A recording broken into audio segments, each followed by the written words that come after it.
Gaur iragarri nahi dizuet ondorengo agintaldian emakume eta berdintasunaren zaila sortuko dudala. Bai, zinegotzi bat egongo da emakume eta berdintasuna lantzeko.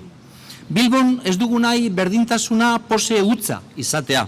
Gure asmoa da munduko osoko prentzan eredutzat jarri gaituen milaka pertsonaz osatutako marea more horrek mugitzen jarraitzea. Gure hiria berdintasunaren ere nazioarteko erreferente bihur dadin.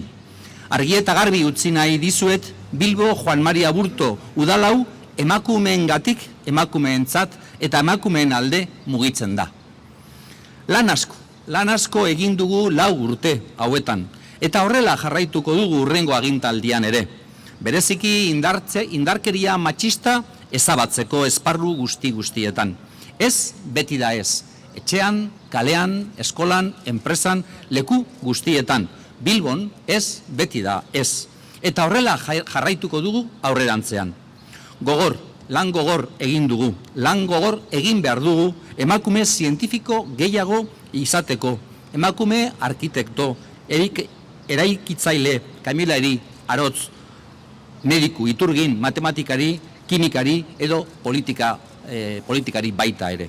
Emakume libreak bizimoduan lanbidea aukeratzeko askatu zana dutenak, beraien denboraren jabeak, etxeko zainketa eta lanari lotu gabeak.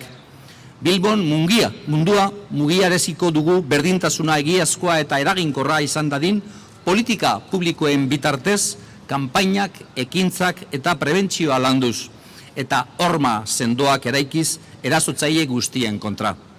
Nos mueve Bilbao, bat eginik.